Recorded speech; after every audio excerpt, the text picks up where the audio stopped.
We're live. We're live. You're working. Hello, everyone.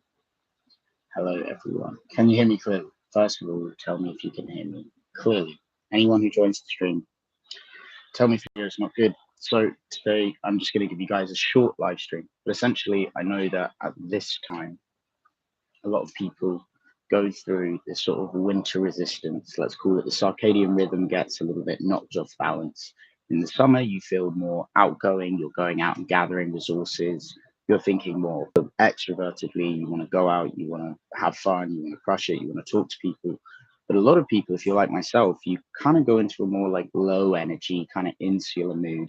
And oftentimes work calms down around this time of year as well. So there are all of these sort of combining factors. It's like winter, maybe everyone's diet gets a little bit more sugar and fatty and drinking more alcohol, and you want to stay in the house because your body has evolved such that we hibernate in winter.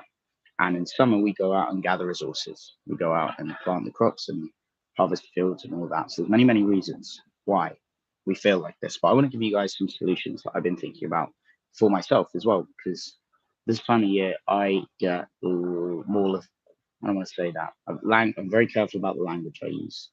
I have a tendency to become more low energy in winter, right? So the feelings of sort of bodily lethargy, the feelings of wanting to stay in bed in the morning, wanting to avoid certain things that I otherwise do, there's more resistance to just getting up and going at it and doing what you need to do. And I know because I've got clients right now who are telling me about this, and I've got clients who are signing up to the New Year program that I'm running as well, who are telling me the same thing.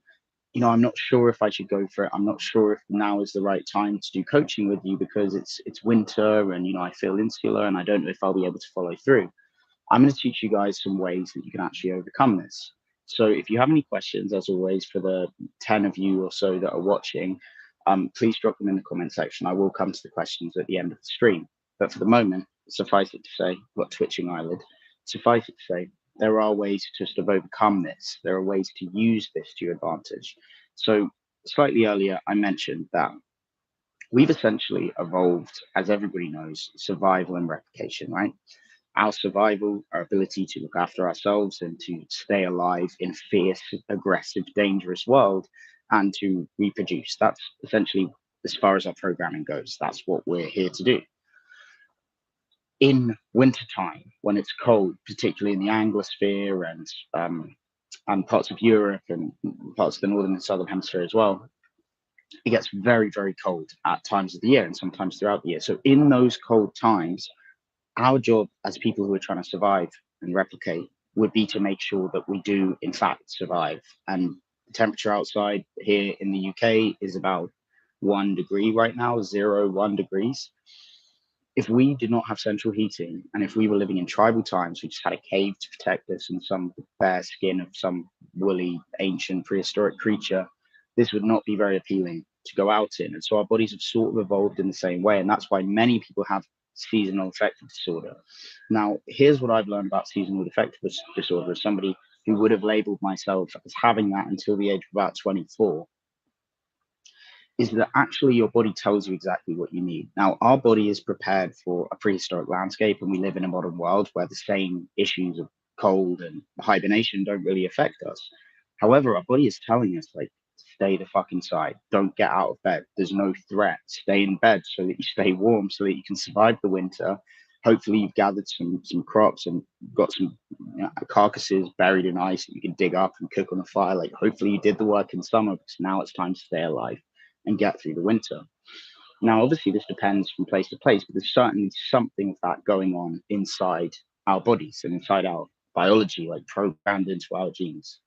So instead of seeing this as like a disorder or like, oh, you know, I get tired in winter, I'm feeling lethargic, I don't really feel like it, I don't really have the motivation to go out. This is why I'm running my program starting on January the 1st. If you're interested, the link's in the description. I'm doing free 45-minute coaching sessions for anybody who wants to talk to me, because obviously things quieten down a little bit in winter for exactly the reasons that I'm describing. So I have a little bit more time on my hands. That's why I'm running the program from January the 1st, and I'm giving everybody who wants to talk to me 45 minutes free coaching with me and the chance to get on the January the 1st program to kickstart your year 2023. But we are designed, our body is designed to look after us. Our body is designed to tell us what we need when we need it, to look after us and make sure that we're able to survive and hopefully replicate. So instead of seeing our body as the enemy, we should instead frame it more as like an overprotective mother or father, right? Like a parent figure who potentially doesn't know what's best for us in terms of achieving as much as we can, in fact, achieve, but who wants to keep us safe at all costs. Our body wants us to be good, right? That's what you got to remember. There is no internal war. We're on the same side. Our mind, our body, our goals, our values, our intention, what we want to do in the world, all of that should be working together. It should all be on the same side. So instead of seeing this sort of winter isolation, insularity, introversion as something as a negative that you need to fight against, which is what I did for the longest time, now I see it as a sign that in the summer, I'm going out, I'm gathering resources. My energy is outward, it's outward focused, go, get, do.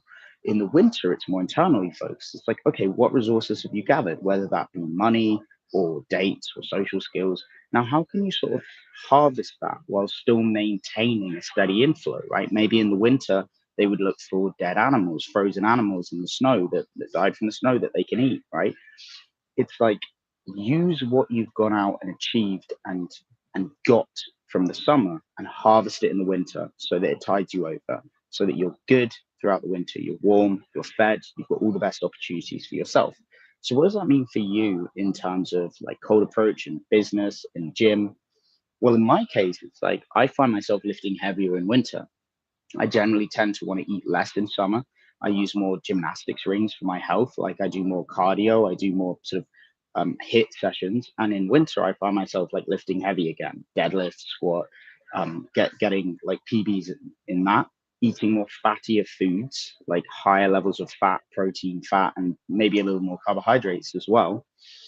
And what I find with my work is it's like I feel a lot less inclined to do all of that outward work, like going out into the streets, networking, meeting people, putting on big events, right? Things like that. I'm not so keen to do in winter.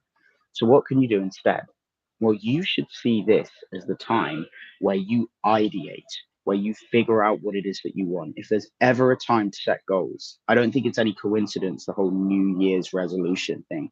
I don't think it's just that it's the start of the new year. I think we are more psychologically inclined to ideate, to think, to plan, to create a strategy, right? To get into that in the Jungian psychology model, to get into that magician, the person that's planning and strategizing for the future, creating a plan, creating a system, setting goals, and then going out and doing what you need to do now so that when it comes time to then go out and gather and have that outward energy spring, summertime again, you are in the perfect position, right?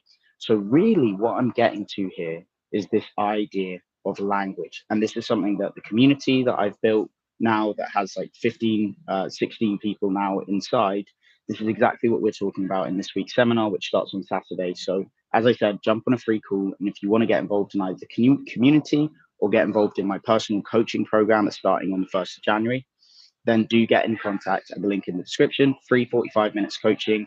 And I'll tell you all about the programs that I'm running and the discounts, the special offers that are going on there. So we need to change the language that we're using to describe our experience. If you were watching at the start, I almost said, I'm lethargic in winter. Do not let yourself fall into the pattern of using language that does not help you. We literally create our cognitive universe out of the language that we use to describe it, right? Implant that in your mind. We create our universe out of the language we use to describe it, our cognitive universe. So if you find yourself saying, oh, I'm low energy, I don't feel like it, I'm getting tired, I don't feel like it in winter, I've got seasonal affective disorder, things like that. Don't let yourself say that. Instead, you can just reframe it, you can change it. And this is an NLP technique. But instead, you'd said, in the past, I've had a tendency to be lower energy in the wintertime, right? So now instead of defining yourself and labeling yourself as someone that is lethargic, which is about the worst thing you could do, considering we said your body, your mind, your values, your goals, everything's on the same side. You need your whole organism to be working together. So instead of degrading yourself and almost insulting yourself, right? If you were to tell someone else, bro, you're a lethargic guy. You're just a lethargic guy. You're a slow guy. Like you're a lazy guy.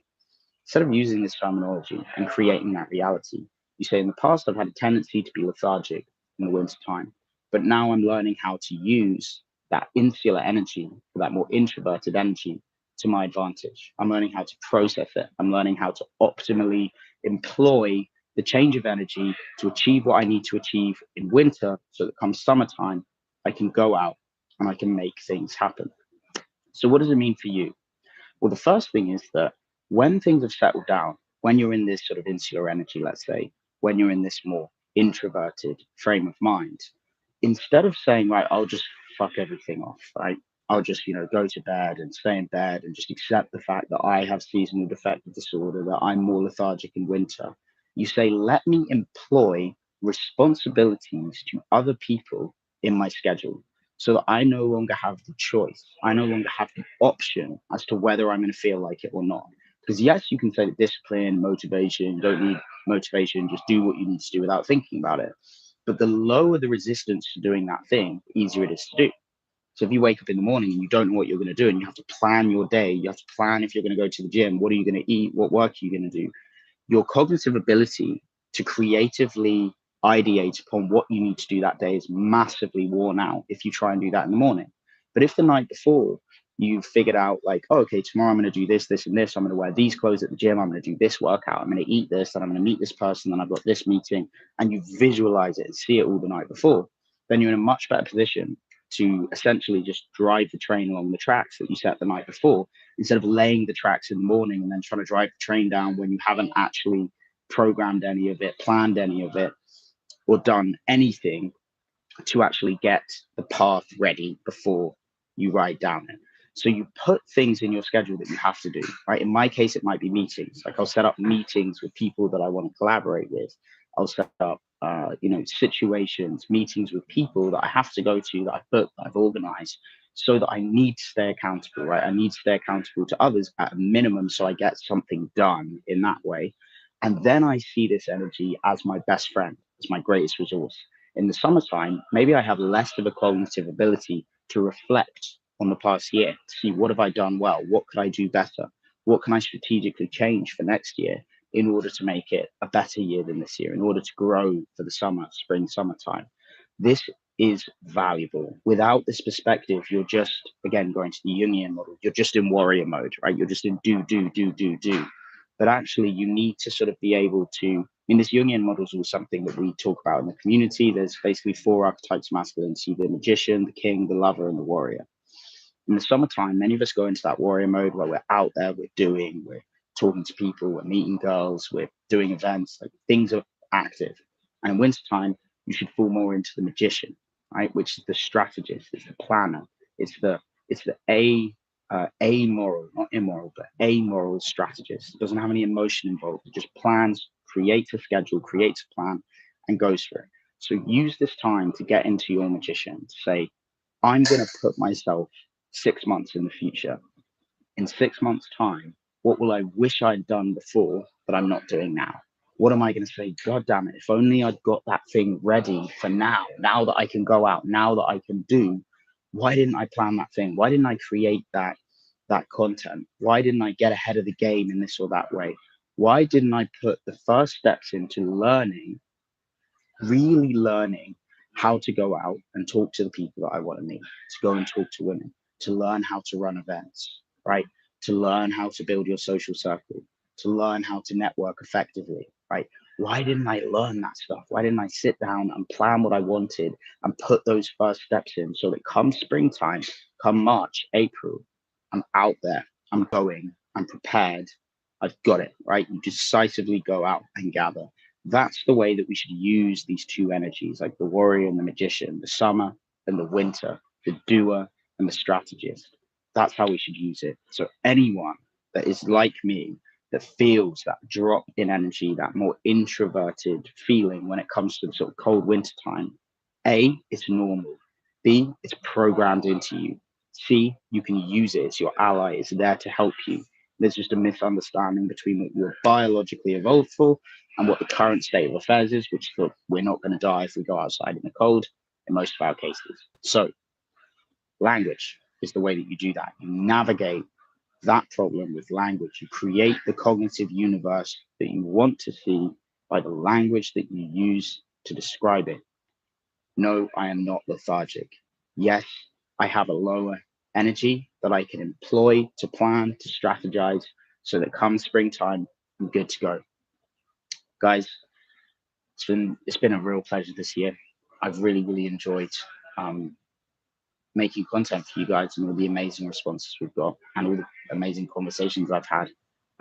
If anybody has wanted to talk to me but hasn't for whatever reason, I know how these things, it's like, yeah, I'll book a call one time, like maybe Sam could help me, but you haven't for whatever reason, you just forgot, or you said you'd do it next week or tomorrow. Like, now is the time. Now is the time. I've got more time. I know exactly how to deal with this time of year. I've got programs in place to help, and I want to help you guys. I do many free calls, and I really expect nothing in return. So do get in contact with me at the link in the description for a free coaching call and to find out more information. Now, for those of you that have commented, I'm going to go through them now, and I would implore any of you that are thinking about commenting to do so now. Jeremy Kyle, the real deal. Good evening, Sam. Good evening, Jeremy. What do you have to say about that little monologue? Raising up, how do you earn? Like, what profession you prefer? I don't understand, Raising Up. You're going to have to clarify that one for me, bro. And UFO Pickup says nice earphones. They're not actually that nice. These are a pair of Beats Studio Pro buds, and I bought them because I lost my other ones, which go around the ear and they're perfect for the gym. These ones, on the third skip, they're falling out, so they're not actually very good. I don't recommend them, but give them a 3-star review. Guys, get at me. We've got like 4 minutes left. I want to answer all of your questions based on what you've just heard, based on what I've just told you. Book a link in the description, get in contact with me, join the community, or start one of my New Year programs starting on January the 1st. Or just ask me any questions. I know that 10 of you are watching and your hands are just approaching the keyboard, but get on there. Get on there. I'm waiting. I don't want to have to sit in silence for 3 minutes. So, yeah, ask me anything you want. I'm in Canary Wharf right now. This is the view of Greenwich and Lewisham, I think. That's Asda around there. Right, so you guys have got 10 seconds. It's the countdown. 10, 9, 8, 7. I'm going to go. I'm not coming back. 5, 4, 3, 2, 1. And it's done. Thanks for watching, guys. Book a call. Get in touch with me. Have a great Christmas and a great New Year. And I'm looking forward to helping you guys out. Peace.